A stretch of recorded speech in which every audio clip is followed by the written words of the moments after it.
মা তার গয়না গাড়ি বিক্রি করে ইঞ্জিনিয়ার বানাইছে, কত কিছু শিখলো জীবনে, কিন্তু মা বাবার অন্তিম সময়ে জানাজার দোয়াটা শুধু শিখতে পারলো না। কপাল পরা সন্তান। আল্লাহুম্মা গফির লি হাইয়িনা ওয়া মাইয়িতিনা ওয়া শাহিদিনা ওয়া গায়িবিনা।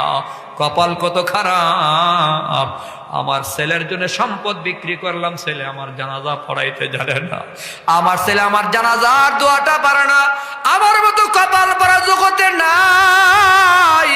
এজন্য পায়ে ধরে বলি, মুসলমান নিজের সন্তানরা ডাক্তার বানাইবা, তবে এর আগে আশরাফুল উলুম ইসলামিয়া মাদ্রাসায় 4-5 বছর পড়াও, নুরানি বিভাগে পড়াও, হাফেজ বানাও।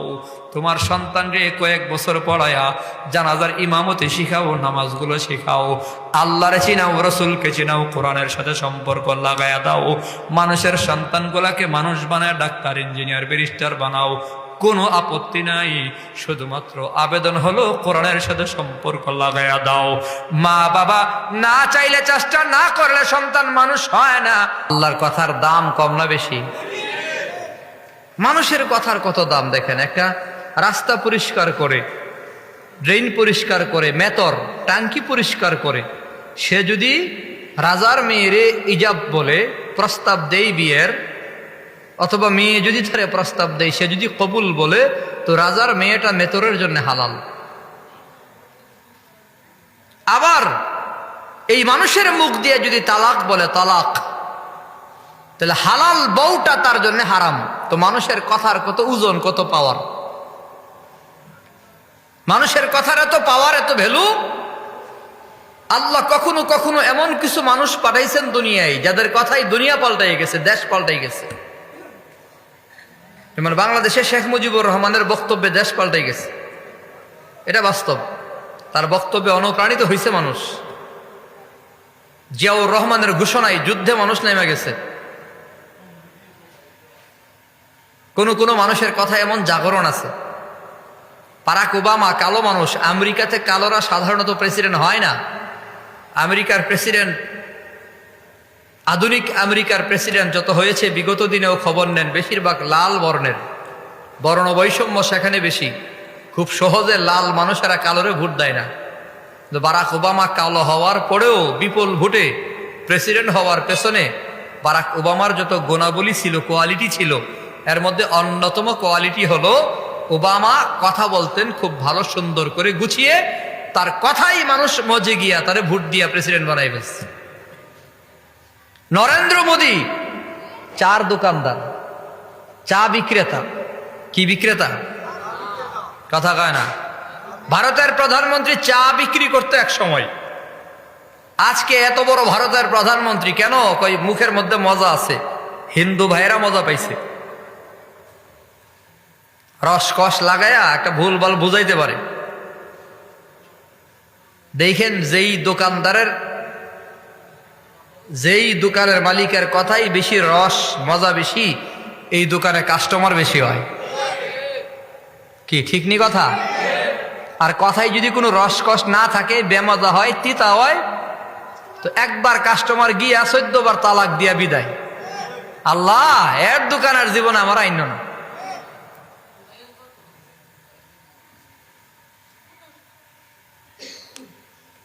অনেক বেতমিজ মানুষ যখন কর্কশ ভাষায় কথা বলে, হুজুরে গালাগালি করে, তো হুজুরে মানুষে বোঝায়, হুজুর রাগ করেন না, হে বেতমিজ। এর কথার মধ্যে বেমজা, তিক্ততা। কেন কয়? ছোটকালে এর দাদি আরে মধু খাওয়াইছে না।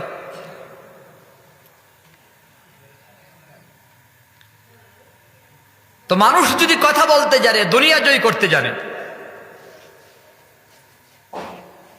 পীর সাহেব চরমনাই, মরহুম পীর সাহেব, এত মানুষ ভক্ত কেন? কালো মানুষের আমল তো আছে, কিন্তু কথায়ও এক আকর্ষণ ছিল, কান্না আসতো শুনলে।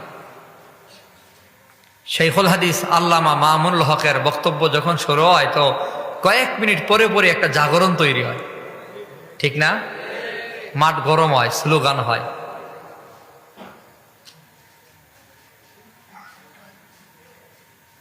তো মানুষের কথার এত দাম আছে বলেই মানুষের কথা শোনার জন্য মানুষ বসে থাকে। দেখেন না কত হাজার মানুষ বসে থাকে বড় বড় হুজুরদের বয়ানে।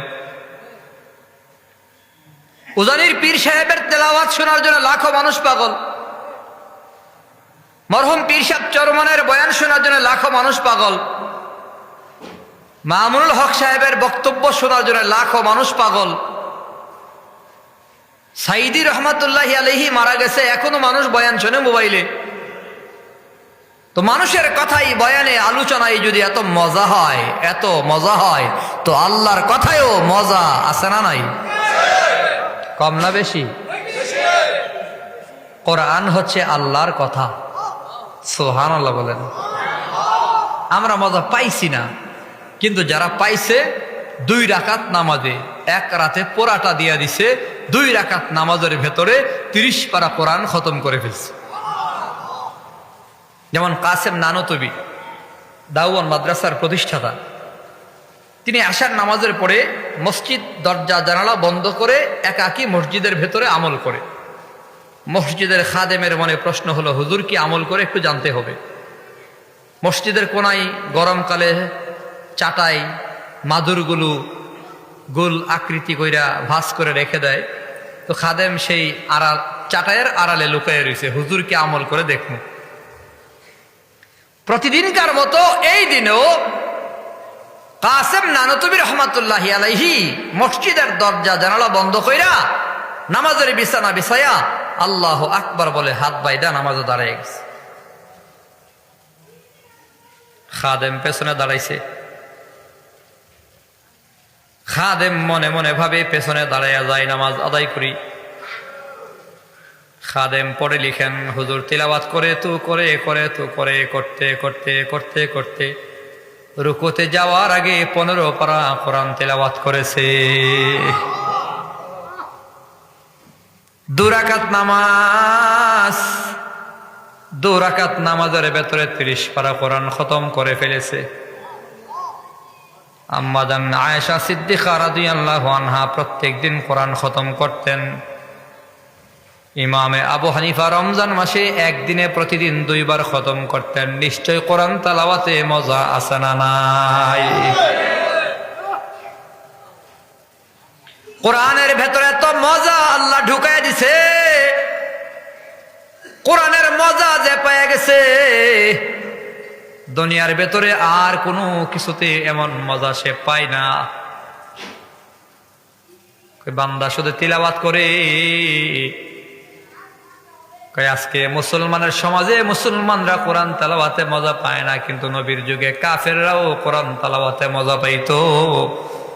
আমার নবী যখন তিলাওয়াত করতো তো আবু জাহাল আড়ালে দাঁড়িয়ে দাঁড়িয়ে আমার নবীর কোরআন তেলাওয়াত শুনতো।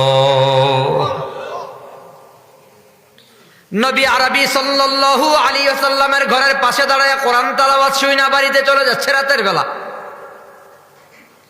আবু জাহাল আবুল আহাব রাস্তার মোড়ে দেখা, এই আবু জাহাল আবুল আহাব একজন আর একজন রে জিগাই, কোথার থেকে আসছো? আবু জাহাল বলে, মিথ্যা বলার কোনো মানে নাই, মুহাম্মদের কোরআন তেলাওয়াত শুনে আসছি। আবুল আহাব কয়, আমরা সর্দার মানুষ মুহাম্মদের তিলাওয়াত শুনি, সাধারণ মানুষের কি অবস্থা হবে? না না, আজকে থেকে আর মুহাম্মদের তিলাওয়াত শোনা যাবে না। বরং আবু জাহাল ঘোষণা করতো, আয় লোকেরা, মুহাম্মদ নবীর তিলাওয়াত শুনবা না। তিলাওয়াত যেখানে হয় সেখানে গন্ডগোল লাগাইয়া দাও। وقال الذين كفروا لا تسمعوا لهذا القرآن। ডাইকা ডাইকা মানুষরা বলতো, কোরআন তেলাওয়াত শুইনো না। ওয়ালগাউ ফীহি লাআল্লাকুম তাগলিবুন। যেখানে কোরআনের বয়ান হয়, কোরআনের তাফসীর হয়, কোরআনের তিলাওয়াত হয়, সেখানে গন্ডগোল লাগায়া দাও। মানুষের না করতো, কিন্তু নিজে রাতের বেলা কোরআন তেলাওয়াত শুনতো।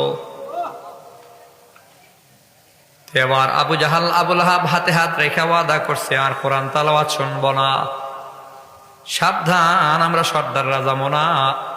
পাক্কা নিয়ত করে আগামী রাত যখন ঘুমাইছে, বিছানার নিচে শুয়া বালিশের উপরে মাথা দিয়া কম্বলের নিচে শুয়া শুয়া আবু জাহাল মনে মনে ভাবে, আজকে রাতে কেউ যাবে না, অতএব আমি যাই একটু নীরবে কোরআন তালাওয়াত শুনে আসি, আমি যাই। আবু লাহাব মনে মনে কয়, আজকে তো কেউ যাইতো না, আমি যাই।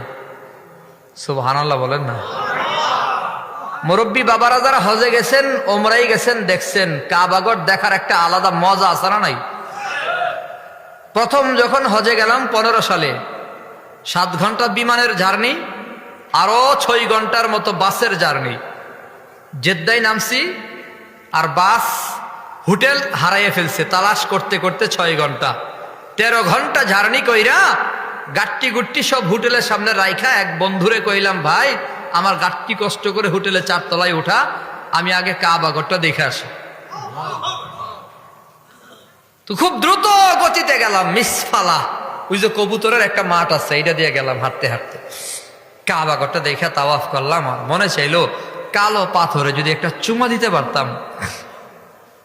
আরো আগে তো আবেগ ছিল বেশি, গেছি কাবাগরের পাশে, মোটামুটি চলে গেছি, রুকনি আমিনের থেকে চাপতে চাপতে গেছি, একজন বুদ্ধি শিখাই দিছিল। কালো পাথরটার কাছে গেছি কেমন হয়েছে, হঠাৎ করে মনে হইলো যে একটা ভূমিকম্প, 10 হাত দূরে যেয়ে পড়লাম। কি রে ধাক্কা মারলো কেডা? তা একজন রেজে গেলাম, এত দূরে ধাক্কা মারলো কাবাগরের সামনে। আরে ধাক্কা দিছে না, দেখো এক একজন মানুষ পাহাড়ের সমান, এত বড় বড়, হাত মোড়া মোড়া, পাও মোড়া মোড়া, আফ্রিকান, ওই কালো কালো মানুষ, এরা একটু কোনোই নাড়া দিলেই আপনার মনে এবার গুলি মারছে আপনার, এত শক্তি আল্লাহ এদের দিচ্ছে। এদের সামান্য ধাক্কায় আমি 10 হাত দূরে। চিন্তা করলাম এখন তো সম্ভব না, তাহাজ্জুদের সময় আসলে বোধহয় একটু সহজ হইব, কারণ তাহাজ্জুদের সময় মানুষ বেশি ঘুমায়। সল্লু বিল্লাইলি ওয়ান নাসু নিয়াম, রাসূল কইছে মানুষ যখন ঘুমায় তখন নামাজ পড়ো। তাহাজ্জুদের টাইমে বোধহয় মানুষ কম, গিয়া দেখি না দুপুরের চেয়ে তাহাজ্জুদের সময়ে মানুষ আরো বেশি।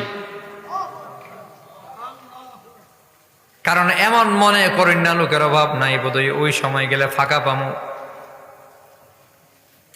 মনে মনে ভাবলাম রাত 1টা কি 2টার সময় যাবো, গিয়া দেখলাম মানুষের অভাব নাই। এমন মনে করার মতো বহু লোক আছে যে মনে হয় ট্রেনের টিকিট কাটমু, সবার আগে টিকিট কাটতে হইলে ফজরের সময় যাওয়া লাগবে, গিয়া দেখে ফজরের সময়ও 100 নাম্বার সিরিয়াল, ঠিক না? আবু জাহাল মনে মনে ভাবে কেউ যাবে না, আমি যাই। আবু লাহাব মনে মনে ভাবে কেউ যাবে না, আমি যাই। এভাবে মক্কার সর্দারেরা এক একজন মনে মনে ভাবে কেউ যাবে না, আমি যাই। আল্লাহর নবীর ঘরের পাশে দাঁড়াইয়া কোরআন তেলাওয়াত শুই না, যখন বাড়ির দিকে রওনা করে প্রতিমধ্যে আবার সাক্ষাৎ, কি ব্যাপার, কোথা থেকে আসলা গভীর রাতে? আবু জাহাল, আবু লাহাব। মিথ্যা বলার দরকার নাই। আবু জাহাল কয় মুহাম্মদের তেলাওয়াত শুনে আসলাম। এরে আবু জাহাল, তুই আমাদের মধ্যে বড় সর্দার মাতব্বর হয়াও, কালকে না করলি আজকে আবার আইলি। আবু জাহাল কয় রব্বে কাবার কসম, মুহাম্মদের তেলাওয়াত না শুনলে ঘুম আসে না। কোরআনের ভেতরে তো মজা, শুধু মজা না, বলে কোরআন বলাই তো দামি। কোরআনের সাথে যার সম্পর্ক সেই দামি। ইব্রাহিম নামের লোকের অভাব নাই, তবে কারি ইব্রাহিমের এত দাম। ও মুসলমান, ফজলুল করিম নামের লোকের তো অভাব নাই, তবে মরহুম পীর সাহেবের এত দাম। আহমদ শফি তো বহু মানুষের নাম, কিন্তু শাইখুল ইসলামের এত দাম। আজিজুল হকের নাম তো অভাব নাই, কিন্তু শাইখুল হাদিসের এত দাম। ফজলুল হক আমিনী তো অভাব নাই, এখনো বহু আমিনী মানুষের সামনে পেছনে লাগায়, কিন্তু মুফতি আমিনীর এত দাম। কেন এত দাম? বলে শুধুমাত্র কোরআনের বরকতে এত দাম, এত দাম। কোরআনের সাথে যে আছে সেই দামি। রাসূল বলেছেন, খায়রুকুম মান তাআল্লামাল কুরআনা ওয়া আল্লামা। তোমরা মনে করো টাকাওয়ালা দামি, পয়সাওয়ালা দামি, চেয়ারওয়ালা দামি, ক্ষমতাওয়ালা দামি, মন্ত্রী প্রধানমন্ত্রী দামি, রাষ্ট্রপতি দামি। না না, আল্লাহর নবী বলে খায়রুকুম মানে কি? সাহাবীদের সামনে নিয়া কিয়ামত পর্যন্ত যত উম্মত আসবে সবাইকে সামনে রাইখা একেবারে প্যাকেজ নবী ঘোষণা করেছেন। যত পদের মানুষ আসুক না কেন, এই মানুষগুলার ভেতরে কেউ রাষ্ট্রপতি হবে, কেউ প্রধানমন্ত্রী হবে, কেউ প্রধান জাস্টিস হবে, কেউ প্রধান আর্মি হবে, কেউ পুলিশ প্রধান হবে, র্যাবের প্রধান হবে, কেউ দামি দামি পদ আরোহণ করবে। আল্লাহর নবী বলে, তোমাদের মধ্যে যত পদের মানুষ হোক না কেন, সবচেয়ে দামি হলো কোরআন ওয়ালা। জোরে বলেন সুবহানাল্লাহ। এই মিয়া, চেয়ারওয়ালা দামি না কোরআনওয়ালা? জোরে কোন, গাড়িওয়ালা দামি না কোরআনওয়ালা? বাড়িওয়ালা না কোরআনওয়ালা? ক্ষমতাওয়ালা না কোরআনওয়ালা? কত দামি? বলে কোরআনওয়ালা। বাংলাদেশে আজও পর্যন্ত কোন কোরআনওয়ালা ক্ষমতায় থাকুক আর না থাকুক অসম্মানী হয়েছে প্রমাণ নাই। কিন্তু কোরআন ছাড়া যারা ক্ষমতাওয়ালা, শুধুমাত্র দুনিয়াওয়ালা, এরা আজ আছে কাল নাই, কাল আছে পরশু নাই। হয়তো জোর কইরা, অনেক জবরদস্তি কইরা 16 বছর ছিল, এখন টর্চ লাইট দিয়া টিপ্পাও কারো চেহারা দেখা যায় না। কই যে পালাইছে, ভারতের মিডিয়ারও জানা না আপা যে কার ঘরে আছে, মুদির ঘরেও নাই। কই যে পালাইছে আল্লাহ জানে।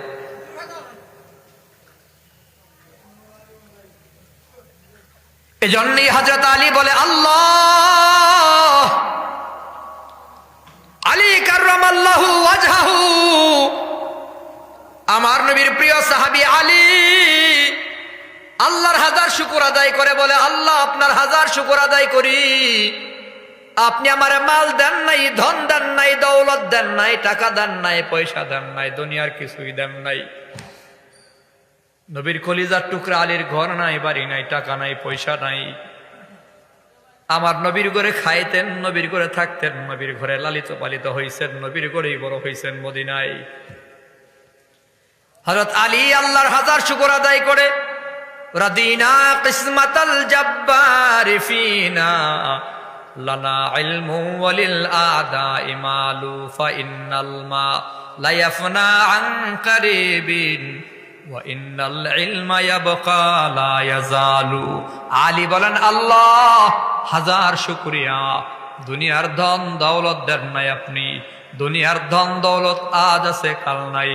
আমারে ইলমে দ্বীন দান করেছেন, যা আজ আছে কাল আছে, ইলমে দ্বীন জান্নাত পর্যন্ত। বলেন সুবহানাল্লাহ। লম্বা বয়ান না, শুধুমাত্র ভিক্ষা চাই শাইখুল ইসলামের পক্ষ থেকে। আল্লামা শাইখুল ইসলাম আহমদ শফী রাহিমাহুল্লাহ তাআলা সারা জীবন ভোর শেষ প্রান্তে এসে মানুষের কাছে বয়ানে শুধুমাত্র কয়েক মিনিট বলতো, ভিক্ষা চাই মুসলমানের সন্তানগুলাকে মাদ্রাসায় পড়াও, ভিক্ষা চাই মুসলমান সন্তানগুলারে কোরআন বলা বানাও, কোরআন থেকে তিনি আর কোনো পরিবার দূরে যায় না। ব্যক্তিগত জীবন কোরআনের আলোয় আলোকিত করো, পারিবারিক জীবন কোরআন দিয়া সাজাও, সামাজিক জীবনও কোরআন দিয়া সাজাও, রাষ্ট্রীয় জীবনে কোরআনের আলো জ্বালায়া দাও। কেন জানো? কোরআন থেকে দূরে গেলে পরে বান্দা তোমার জীবন ধ্বংস, ইহকাল এবং পরকাল। আল্লাহ বলেন, ওয়ামান আরাদা আন যিকরি ফাইন্না লাহু মাঈশাতান দানকা। কোরআন থেকে যারা বিমুখ হয়ে যায়, কোরআন একদিকে, জীবন আরেক দিকে। ব্যক্তিগত জীবন কোরআনের সাথে কোনো মিল নাই, পারিবারিক জীবনে কোরআনের কোনো আলো নাই, সামাজিক জীবনে কোরআনের কোনো মেসেজ সে নিতে চায় না, রাষ্ট্রীয় জীবনেও কোরআনকে আলাদা রাখতে চায়, বরং আরো সুন্দর করে আওয়াজ দেয়া ঘোষণা দেয়, আমরা ইসলামী শাসনে বিশ্বাস করি না। যারা কোরআনী শাসন বিশ্বাস করে না, ইসলামী শাসন বিশ্বাস করে না, কোরআন থেকে বিমুখ হয়ে গেছে। আল্লাহ তাআলা বলে,